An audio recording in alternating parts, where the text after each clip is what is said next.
بسم اللہ الرحمن الرحیم.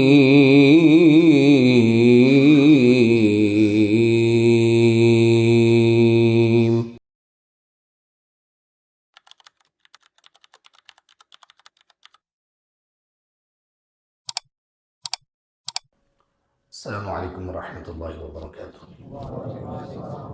الحمد للہ رب العالمین والعاقبۃ للمتقین والصلاة والسلام علی اشرف الانبیاء والمرسلین ومن تبعهم بإحسان وإیمان الی یوم الدین وبعد. انتہائی قابل احترام سامعین و سامعات، اللہ تعالیٰ کا یہ بڑا فضل ہے کہ توفیق مل جائے کہ ہم اللہ سبحانہ و تعالیٰ کی نازل کردہ تعلیمات میں سے کچھ سیکھ سکیں یا کسی ایسی مجلس میں بیٹھ سکیں کہ جہاں ان تعلیمات کو سنایا جا رہا ہو، دہرایا جا رہا ہو اور اس کے متعلق گفتگو کی جا رہی ہو. اگر ہمارے دل کا میلان نہ بھی ہوا یا کسی کام سے بھی ہم بیٹھے ہوئے تو تب بھی اللہ کی طرف سے نجات بڑی یقینی ہے. اس لیے کہ اللہ تعالیٰ کو ایسے لوگ جو اللہ تبارک و تعالیٰ کے نام، اللہ کی یاد، اللہ کی نازل کردہ تعلیمات کو سیکھنے کے لیے بیٹھے ہوئے ہوتے ہیں، تو اللہ سبحانہ و تعالیٰ ان کے ساتھ اپنے مطلب، اپنے مفاد کے لیے بیٹھنے والوں کو بھی راندہ درگاہ اور محروم نہیں قرار دیتے. آپ صلی اللہ علیہ وآلہ وسلم کا فرمان ہے اس ایک شخص کے بارے میں جو کسی ایسی مجلس میں اپنے کام سے بیٹھا ہوتا ہے اور اللہ سبحانہ و تعالیٰ ایک عام معافی کا اعلان کرتے ہیں کہ میرے بندے مجھ سے جو چاہتے ہیں میں نے ان کو دیا، یعنی جنت، اور میرے بندے مجھ سے جس چیز کے متعلق خوف کھاتے ہیں میں نے ان کو ان سے اس چیز سے بچا دیا، یعنی جہنم.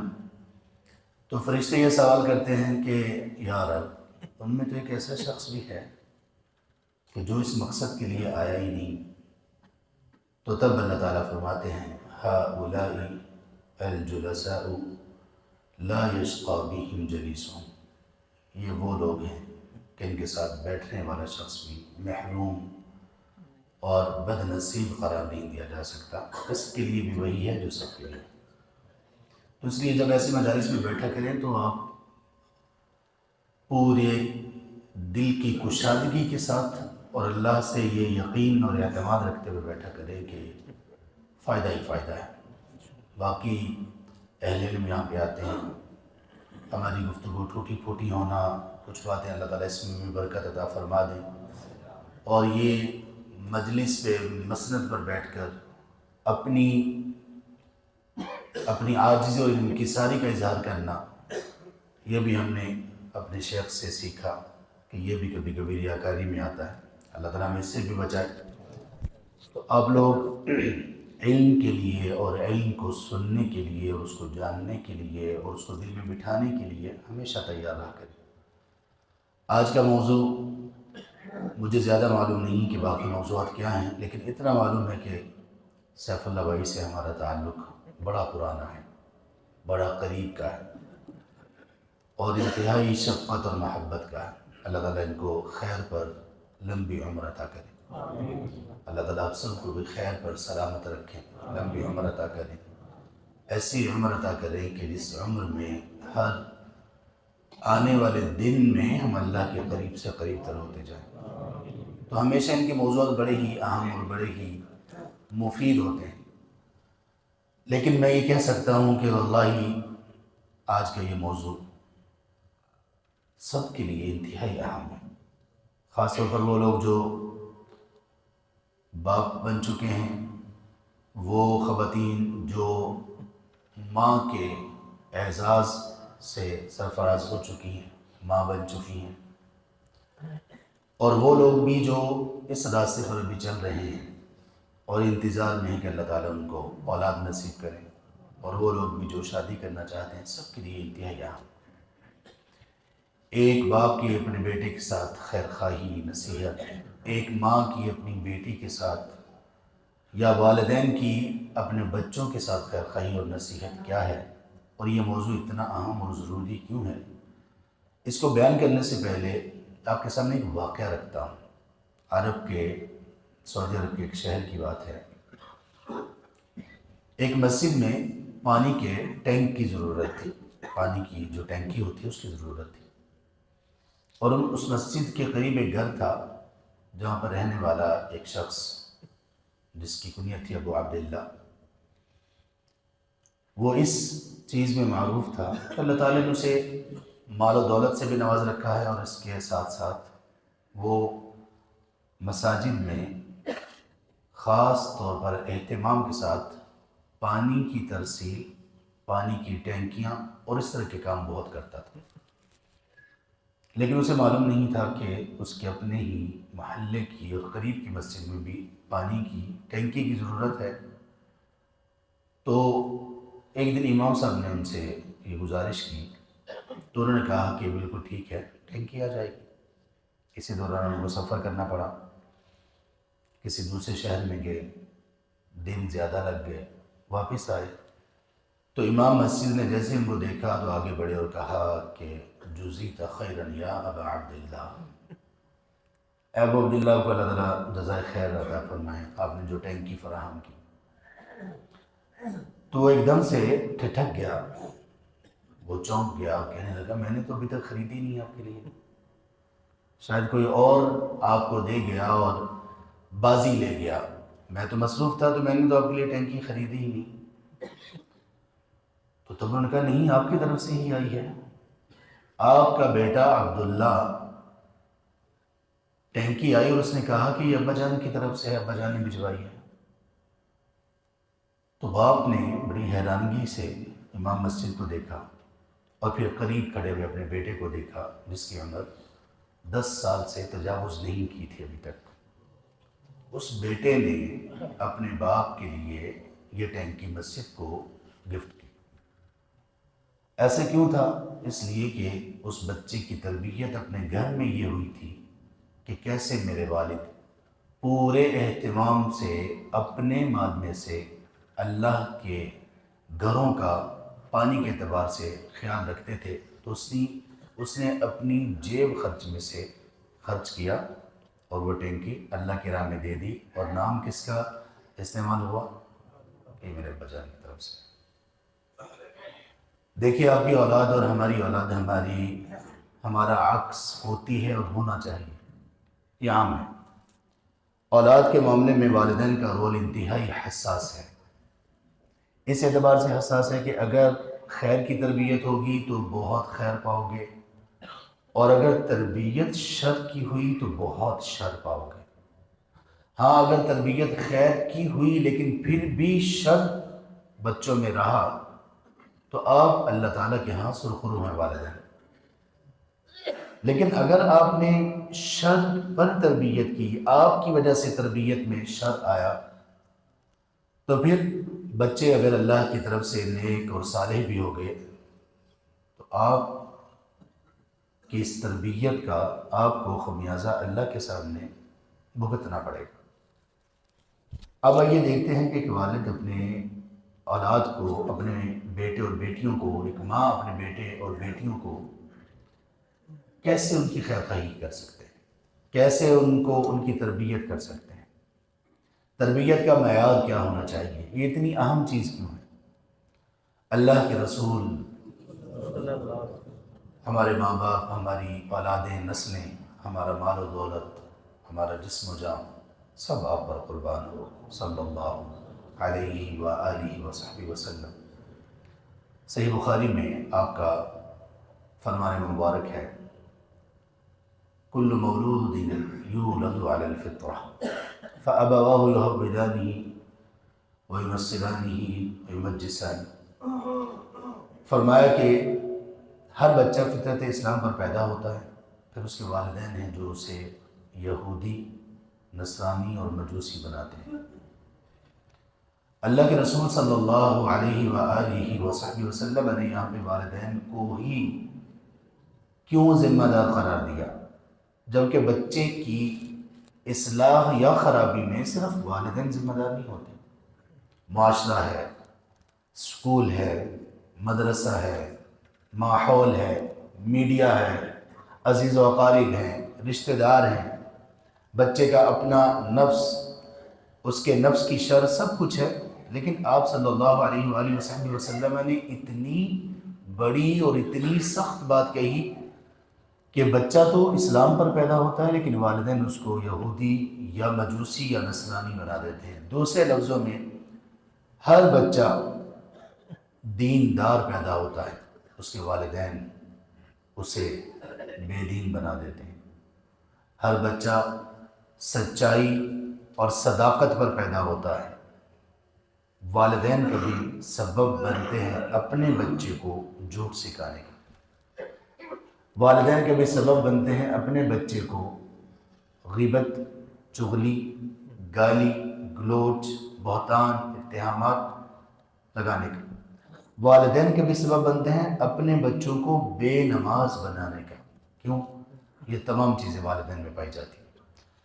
آپ صلی اللہ علیہ وآلہ وسلم کی اس حدیث کا مقصود یہ ہے کہ دیکھو کہیں یہ لمحات بچپن کے جو آپ کے بچوں کے آپ کو عطا ہوئے ہیں، کہیں یہ ایسے ختم نہ ہوں کہ آپ اللہ کی بارگاہ میں مجرم بنا کے پیش کیا جاؤ۔ حالانکہ اللہ تعالیٰ نے تو والدین کا رتبہ، مقام و مرتبہ بڑا بلند رکھا ہے۔ اتنے بلند مقام و مرتبے کے باوجود بھی اللہ کے ہاں اگر وہ مقام اور عزت اور تکریم نہ ملے اور اس کے برعکس اللہ کی طرف سے پکڑ ہو تو جناب قابل احترام والدین، معاملہ بڑا حساس ہے، واللہ معاملہ بڑا حساس ہے۔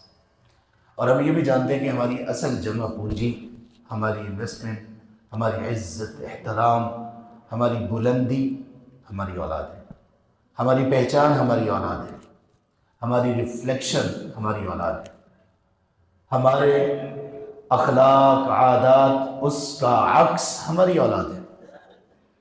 آئیے اللہ تبارک و تعالیٰ سے، اللہ تبارک و تعالیٰ کے فرامین سے اور جناب رسول کریم صلی اللہ علیہ وآلہ وسلم کے فرمودات سے سیکھتے ہیں کہ ہم اپنے بچوں کی خیر خواہی کیسے کر سکتے ہیں۔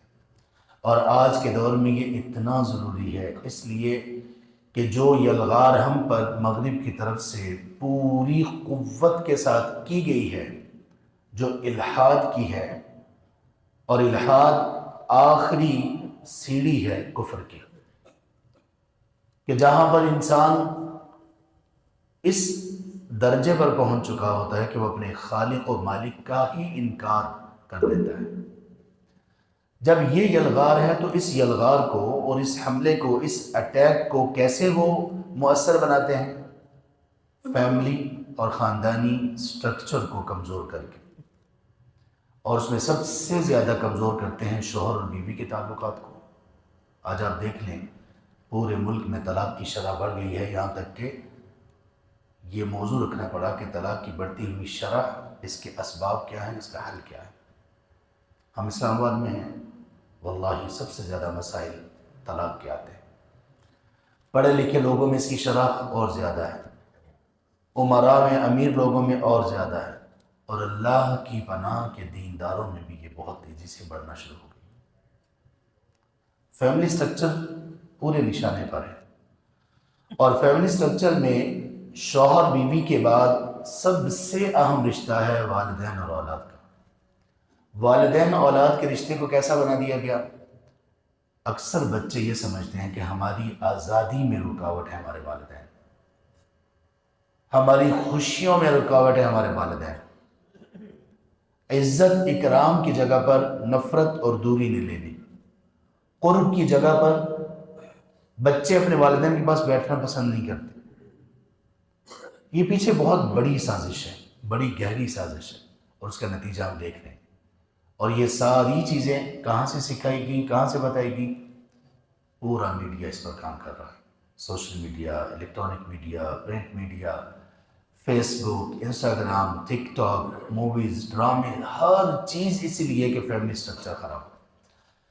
اگر ہم یہ چاہتے ہیں کہ ہمارا فیملی سٹرکچر ہمارا خاندانی نظام محفوظ رہے، اس میں ہماری ویلیوز، اخلاقیات، وہ عمدہ اخلاقی اقداریں محفوظ رہیں، تو پھر ہمیں دوبارہ سے لوٹنا ہوگا اس دین حنیف کی طرف کہ جس کی طرف آج مسلم معاشرے میں لوٹنا لوگوں کے نزدیک انتہائی اجنبیت کا معاملہ ہے۔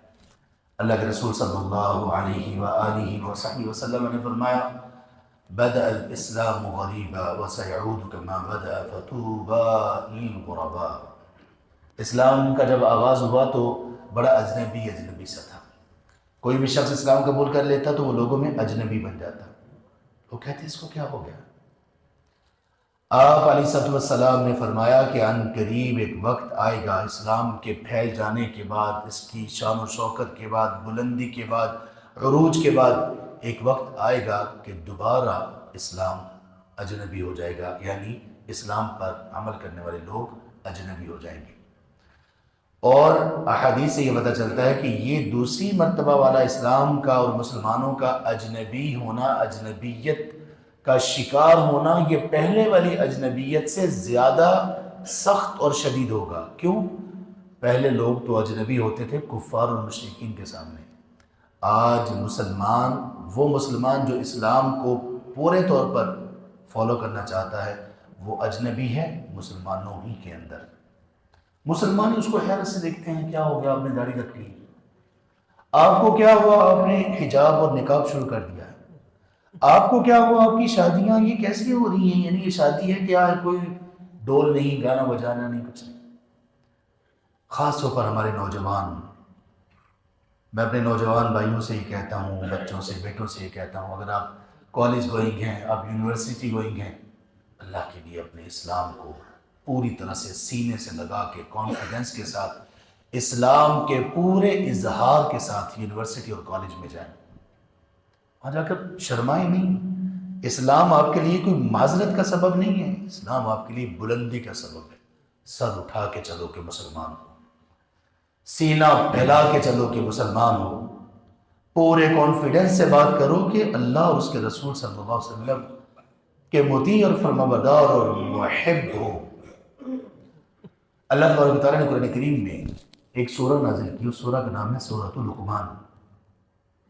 اور لقمان ایک وہ شخصیت ہیں جو علم و حکمت اور دانائی میں ضرب المثل ہے، ایک ایگزامپل ان کی دی جاتی ہے، لقمان علیہ السلام۔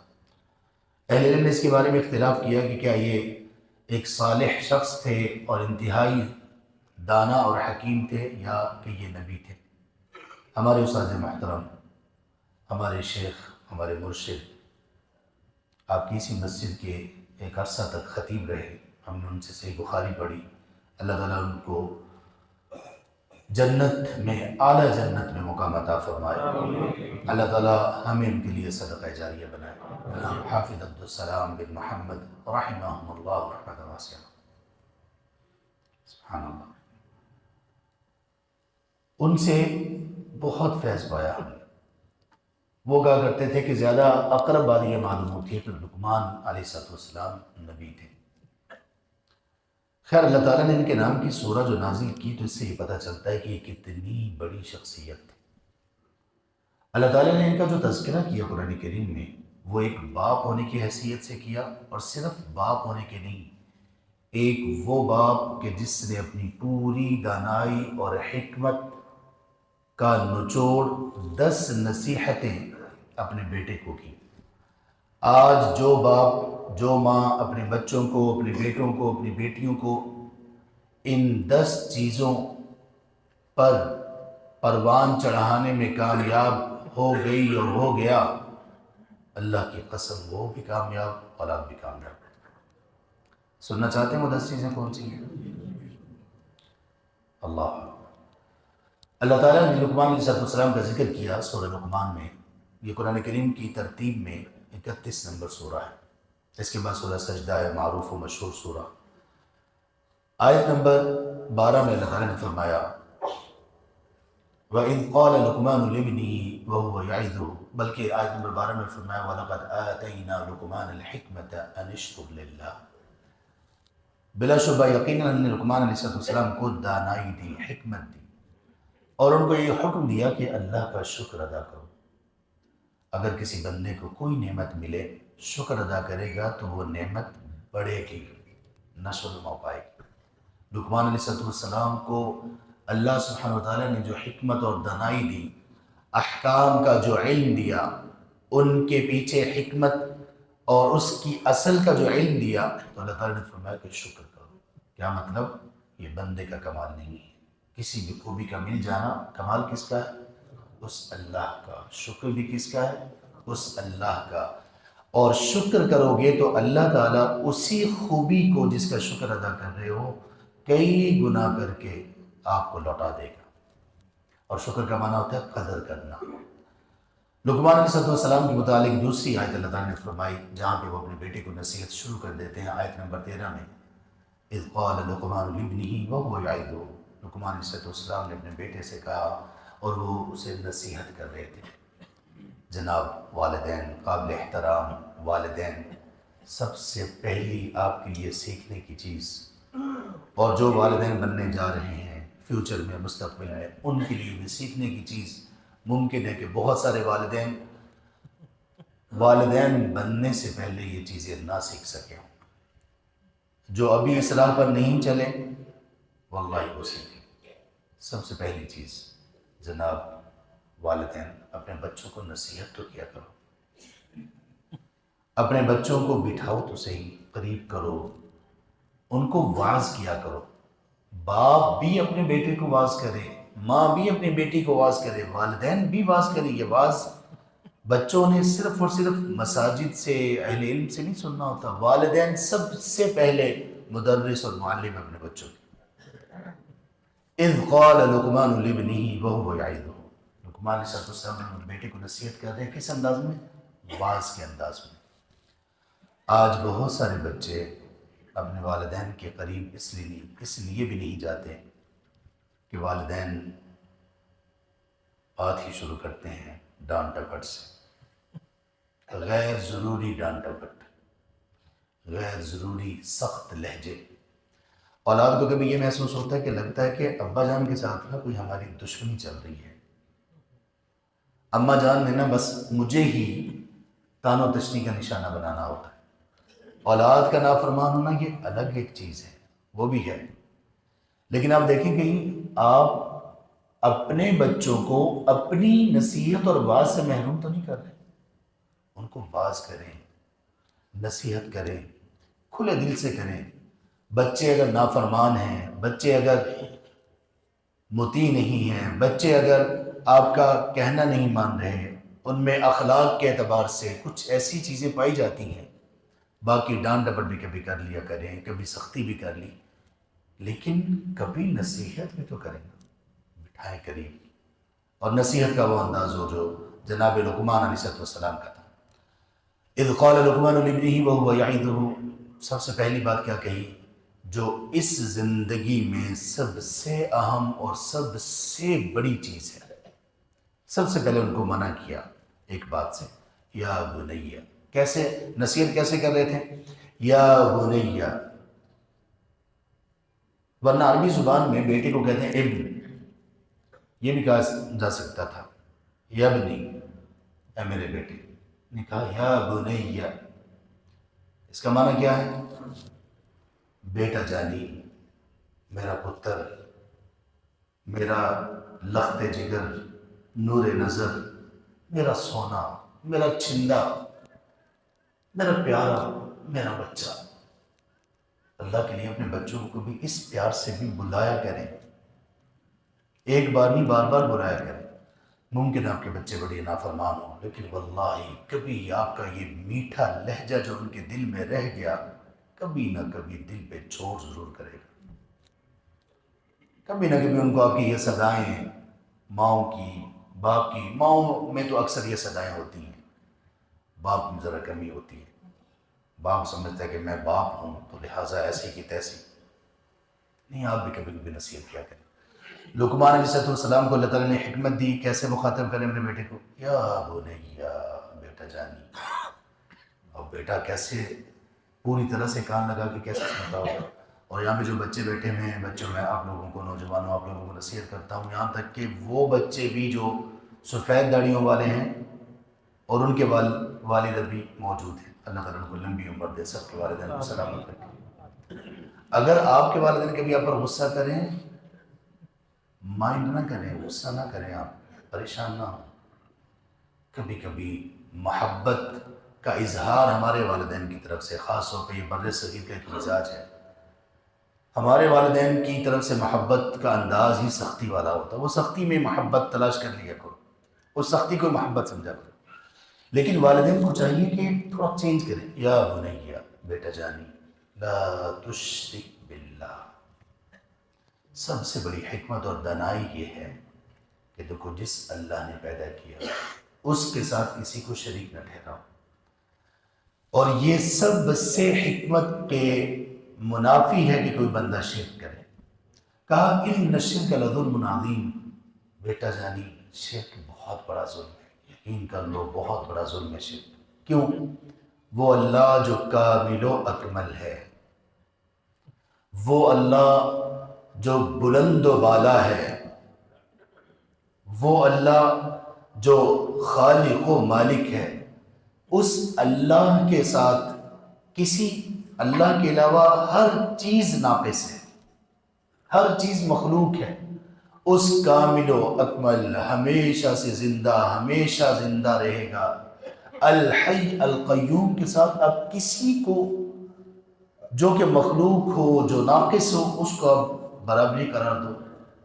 اس سے بڑھ کر نادانی کیا ہوگی. یا بنیا لا تشرک باللہ. جناب قابل احترام والدین، آپ بھلے کتاب و سنت کو ماننے کا دعویٰ کرنے والے ہیں، آپ بھلے اپنے آپ کو موحد کہتے ہوں، سمجھتے ہوں، عمل کرتے ہوں، لیکن اپنے بچوں کو، اپنے بیٹوں اور بیٹیوں کو، ماں اور باپ دونوں، کبھی یہ نصیحت کریں، یا بنیا، بیٹا جانی، بیٹی جانی، لا تشرک باللہ، شرک نہیں کرنا. شرک بہت بڑا ظلم ہے، ان کو بتاؤ یہ ظلم ہے. اس کے بعد یہ آیت نمبر 13 ہے. آیت نمبر 14 اور 15 میں جب ایک باپ نے اپنے بچے کو اتنی پیاری نصیحت کی تو اللہ نے اس باپ کو کیا بدلہ دیا؟ اللہ تعالیٰ نے اس باپ کی اس نصیحت کے بدلے اس بیٹے کو باپ کے متعلق نصیحتیں کی. کیا؟ کہ والدین کے ساتھ احسان کرو، خاص طور پر ماں کے ساتھ.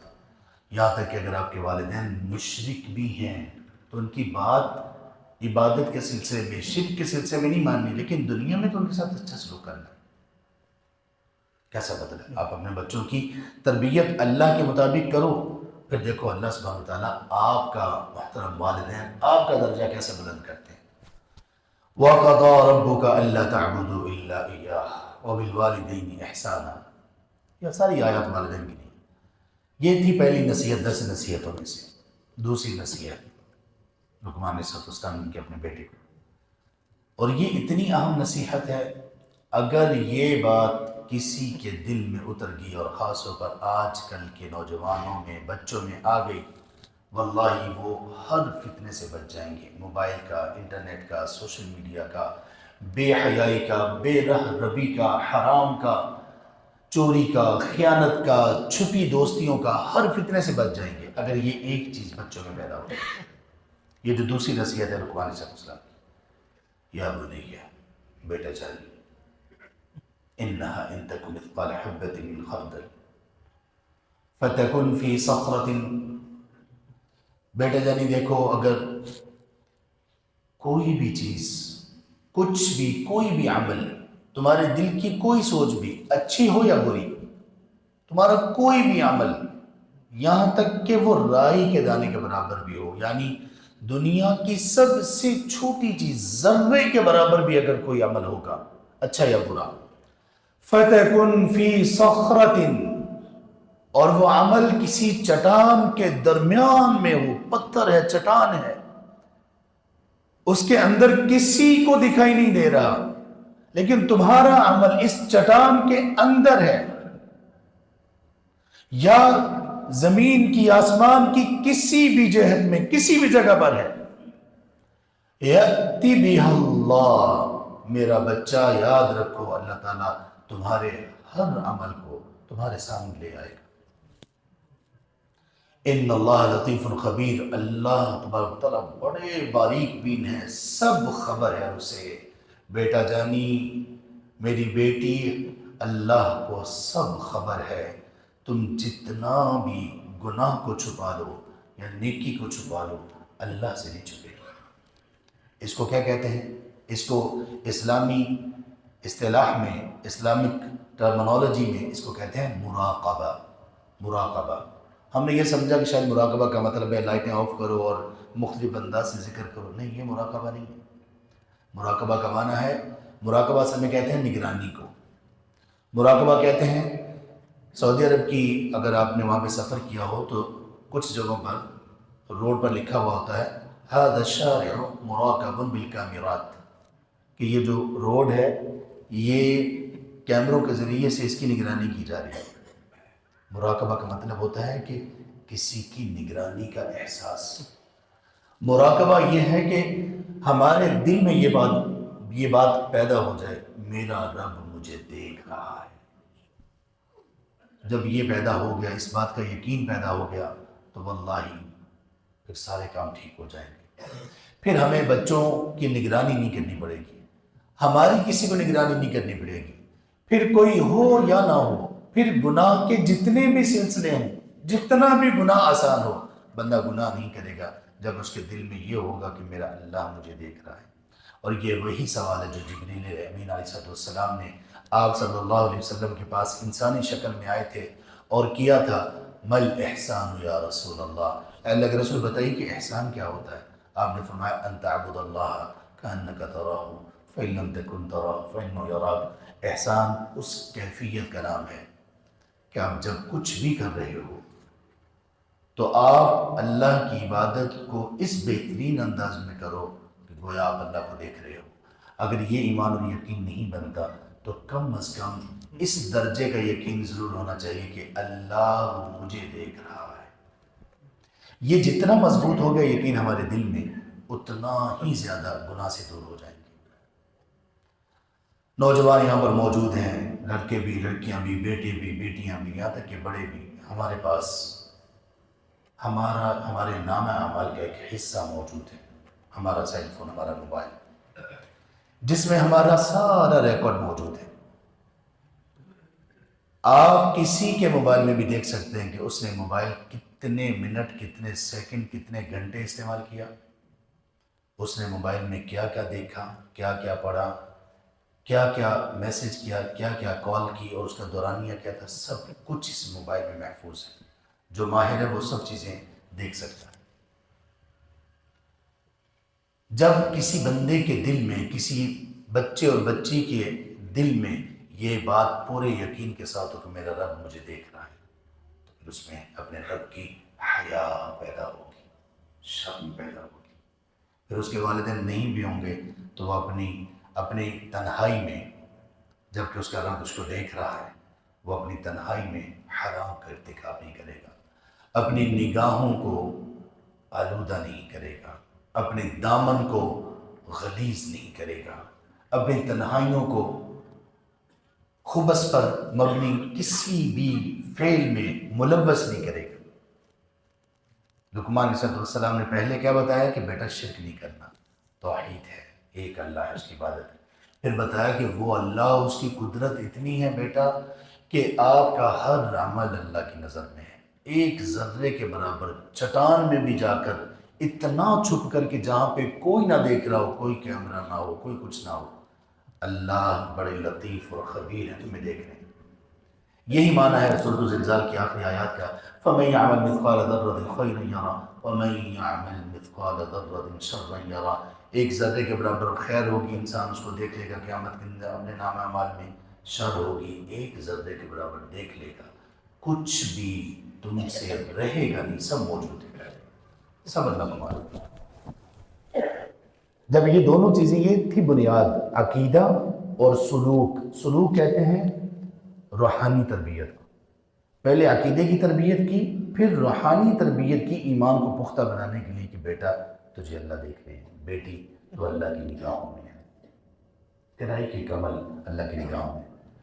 جب یہ ایمان اور سلوک کی تربیت ہوگی، اب اس کے بعد اعمال کیسے ہونی چاہیے؟ تیسری نصیحت کیا تھی؟ یا بنیا اقیم الصلاۃ، بیٹا نماز قائم کرنا۔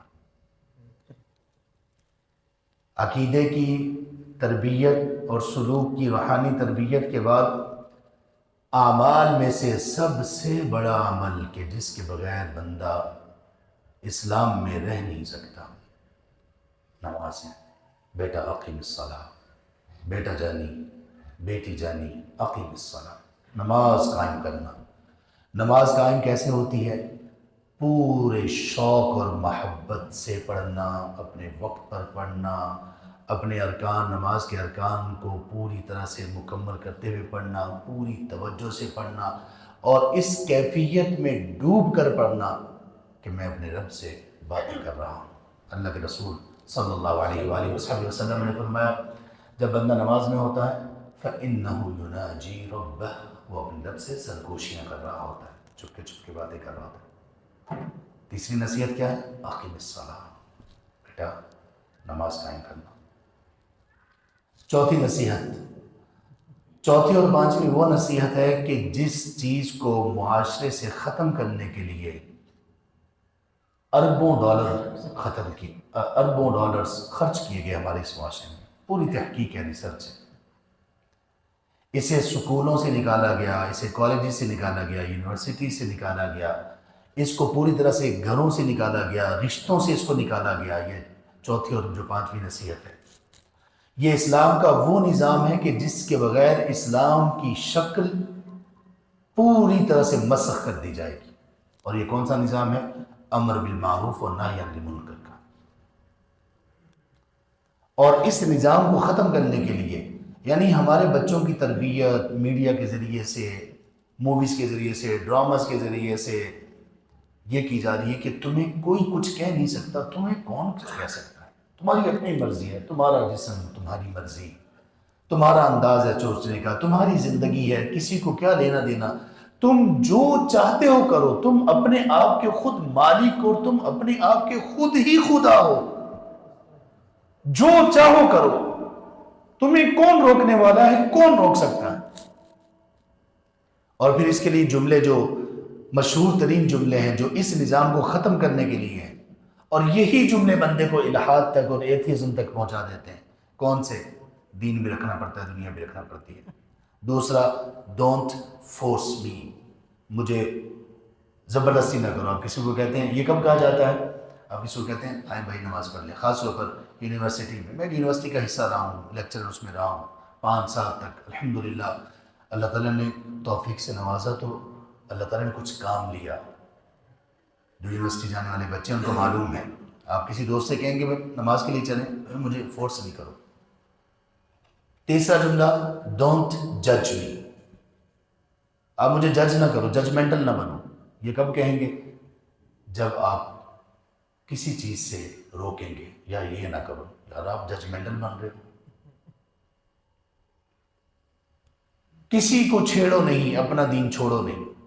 یہ سارے جملے امر بالمعروف و نہی عن المنکر کو ختم کرنے والے ہیں، اور یہ اسلام کے بہت بڑے نظاموں میں سے ایک نظام ہے۔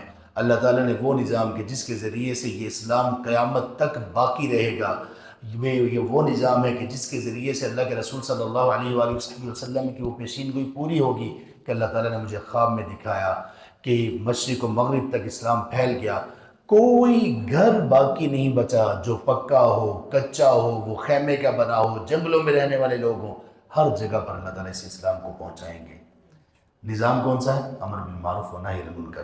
ان لوگوں نے، ظالموں نے، دشمنوں نے جان بوجھ کر پوری پلاننگ کے ساتھ اس نظام کو ہٹ کیا کہ یہ کہیں دکھائی نہیں دینا چاہیے۔ آپ کسی کو اچھی بات بتائیں، برائی سے روکیں، لوگ آپ کو کھا جانے والی نظروں سے دیکھیں گے، آپ کو کبھی برداشت نہیں کریں گے، خاص طور پر تعلیمی اداروں کے اندر، کارپوریٹ سیکٹر پر، جہاں پہ بڑے بڑے امراء ہوتے ہیں، وہاں پر تو تصور ہی نہیں ہے کہ آپ کسی کو یہ کہہ دیں کہ بھائی یہ کرو اچھا کام ہے اور یہ نہ کرو برا کام ہے۔ لقمان علیہ السلام نے اپنے بیٹے کو جو نصیحت کی، چوتھی اور پانچویں کہا وَأْمُرْ بِالْمَعْرُوفِ وَانْهَ عَنِ الْمُنْکَرِ، بیٹا اچھی باتوں کا حکم کرتے رہنا، اچھی باتیں لوگوں کو بتاتے رہنا اور برائی سے روکتے رہنا۔ چھٹی نصیحت وَاصْبِرْ عَلَى مَا أَصَابَكَ،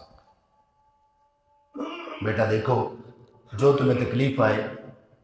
اب یہاں پہ صبر کی تلقین کس حکم کے بعد کی گئی؟ امر بالمعروف اور نہی عن المنکر کے بعد۔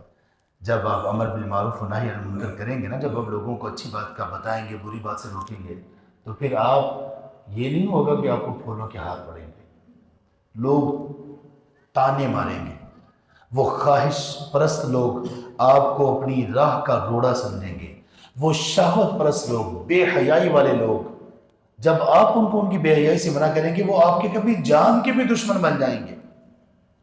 اگر ایسا کچھ بھی پیش آئے امر بالمعروف و نہی عن المنکر کے لیے، بیٹا جانی، بیٹی جان، وَاصْبِرْ عَلَى مَا أَصَابَكَ، کوئی بھی نقصان تمہیں پہنچے صبر کرنا ہے۔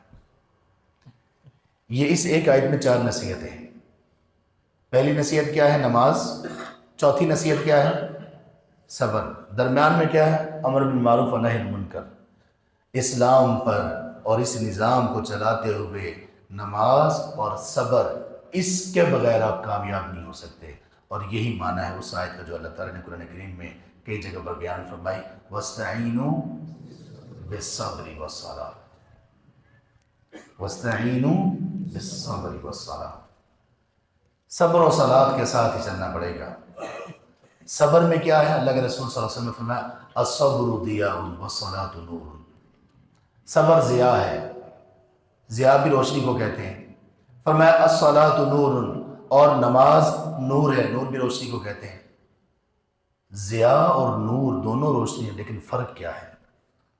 ضیاء کہتے ہیں اس روشنی کو جس میں شدید حدت اور حرارت ہو، نور کہتے ہیں اس روشنی کو جس میں ٹھنڈک ہو۔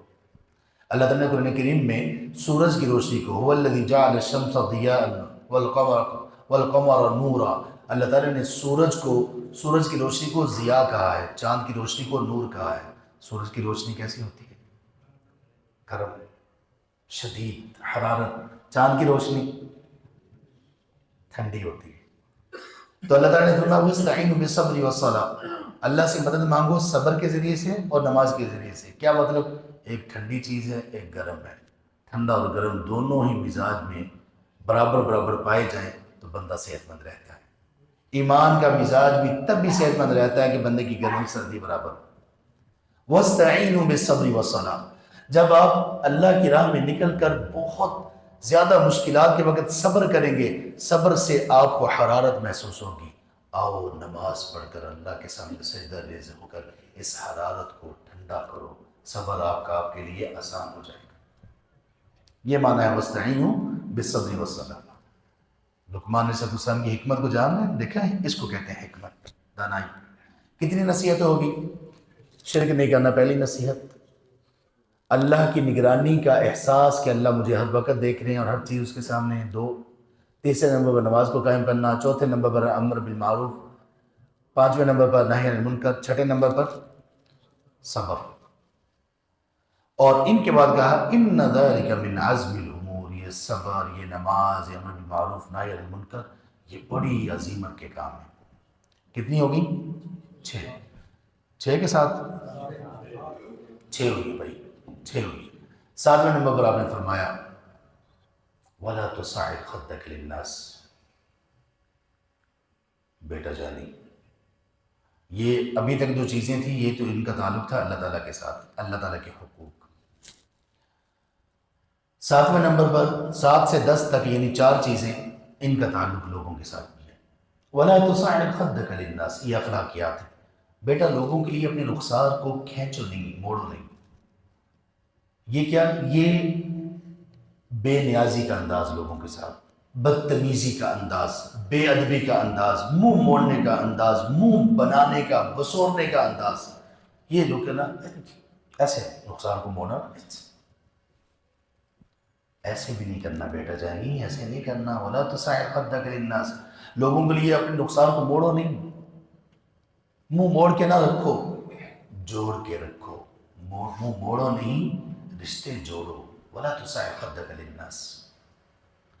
یہ وہ چیزیں جو آپ کے رشتوں کو، ناتوں کو جوڑ کر رکھے گی، یہ وہ چیزیں جو آپ کو صلہ رحمی پر کھڑا کرے گی، یہ وہ چیزیں جو آپ کو کالج میں، یونیورسٹی میں، اپنی دکان پر، اپنے دکانداروں، ہمسایوں کے ساتھ بہت بہترین ریلیشن میں رکھے گی، یہ وہ چیزیں جو ایک ہی مسجد میں، ایک ہی صف میں نماز پڑھنے والے لوگوں کو آپس میں ایک دوسرے کا دشمن بنانے سے روکے گی، یہ وہ چیزیں جو ایک ہی عقیدے پر چلنے والے لوگوں کی آپس کی نفرتیں، بغض اور کینے روک دے گی۔ وَلَا تُسَعِّرْ خَدَّكَ لِلنَّاسِ، لوگوں سے نفرت کے ساتھ اپنے رخسار کو نہ پھیرو بیٹا۔ وَلَا تَمْشِ فِي الْأَرْضِ مَرَحًا، 8ویں نصیحت، بیٹا زمین پر اکڑ کر نہیں چلنا، بیٹا زمین پر اکڑ کر نہیں چلنا، تکبر کی چال نہیں چلنی، تمہارے انداز میں کسی طرح کا تکبر نہ ہو۔ ان اللہ لا يحب كل مختال فخور، اللہ تبارک و تعالیٰ اس بندے کو بھی پسند نہیں کرتے جس بندے کی چال میں تکبر ہو، اور اس بندے کو بھی اللہ پسند نہیں کرتے جس کی باتوں میں تکبر ہو۔ نہ تمہاری باتوں میں تکبر ہونا چاہیے، نہ چال میں۔ کتنی ہوگی؟ 8، 2 رہ گئی۔ اور آپ دیکھیں کہ کیا کیا اخلاق قرآن نے سکھائے ہیں۔ 9ویں نمبر پر کہا بیٹا وَغْضُضْ مِنْ صَوْتِكَ، بیٹا اپنی آواز کو دھیما رکھنا، لوگوں سے بات چیت کرتے ہوئے آواز کو دھیما رکھنا، بڑے اچھے انداز میں ایک نارمل پیس میں لوگوں سے بات کرنا۔ آپ یقین کیجئے سب سے زیادہ لڑائی اور جھگڑے کب ہوتے ہیں؟ جب 2 لوگوں کے تکرار میں ایک کی آواز بلند ہوتی ہے۔ آپ صرف اپنی آواز کو برابر رکھیں، واللہ کوئی سخت بات بھی کبھی ہو جائے گی تو دوسرا آپ سے درگزر کرے گا۔ وَغْضُضْ مِنْ صَوْتِكَ، بیٹا اپنی آواز کو دھیما رکھو۔ روزے میں بھی یہی تربیت اللہ کے رسول صلی اللہ علیہ وآلہ وسلم نے فرمایا، جب تم میں سے کسی کا روزہ ہو، وَلَا يَسْخَبْ، شور نہ کرتا پھرے، آواز دھیمی رکھو۔ کتنا بہترین اسلام ہے، ہماری آواز کا والیوم تک سیٹ کیا ہے۔ وَغْضُضْ مِنْ صَوْتِكَ وَاقْصِدْ فِي مَشْيِكَ، 10ویں اور آخری نصیحت، بیٹا اپنی چال میں میانہ روی اختیار کرو، تکبر سے بھی نہیں چلنا اور مریل چال بھی نہ ہو، درمیانے عاجزی انکساری کے ساتھ چلو، لیکن پوری چستی کے ساتھ چلو۔ ان انکر الاصوات لصوت الحمیر، یہ بلند گلا پھاڑ پھاڑ کے بات کرنا، روڈ لہجے میں بات کرنا، چیختے چلاتے ہوئے بات کرنا، اگر اس میں کوئی حکمت ہوتی تو پھر گدھے کی آوازیں بھی بڑی پسندیدہ ہوتی، جبکہ فرمایا گدھے کی آوازوں میں سب سے زیادہ مکروہ اور ناپسندیدہ گدھے کی آواز ہے۔ گدھے کی طرح چنگھاڑتے نہ پھرو۔ یہ 10ویں نصیحت۔ جس بندے نے یہ 10 نصیحتیں خود عمل کر لیا، اپنے بچوں کو بھی یہ سکھا دی، واللہ زندگی آسان ہو جائے گی۔ آئیے اپنے بچوں کے ساتھ خیر خواہی کریں، آئیے اپنے بچوں کو اپنا بنائیں، آئیے اپنے بچوں کو نصیحت کریں، آئیے اپنے بچوں کی تربیت کریں، آئیے اپنے بچوں کا مستقبل سنواریں، آئیے اپنے بچوں کی تنہائیاں خوبصورت بنائیں، آئیے اپنے بچوں میں توحید پیدا کریں، آئیے اپنے بچوں میں روحانیت پیدا کریں، آئیے اپنے بچوں کو نمازی بنائیں، صبر کرنے والا بنائیں، امر بالمعروف نہی عن المنکر والا بنائیں، آئیے اپنے بچوں کا لب و لہجہ، آواز، الفاظ، چال ڈھال سب سیٹ کریں۔ یہ اس قدر حکیم اور دانا تھے لقمان علیہ السلام۔ ان 10 نصیحتوں میں اللہ سبحانہ تعالیٰ کے متعلق، تنہائی کے متعلق، عبادات کے متعلق، اخلاقیات کے متعلق، لب و لہجے کے متعلق، چال ڈھال کے متعلق ساری زندگی اور ساری پرسنالٹی ڈیولپمنٹ کی ساری چیزیں اس میں بیان کر دی گئی۔ یہ تھے لقمان علیہ السلام۔ اللہ ہمیں عمل کی توفیق نصیب فرمائے، اللہ تعالیٰ ہمیں بھی محروم نہ کرے، اور اللہ تعالیٰ ہماری اولاد کو بھی ہمارے لیے خیر کا باعث بنائے۔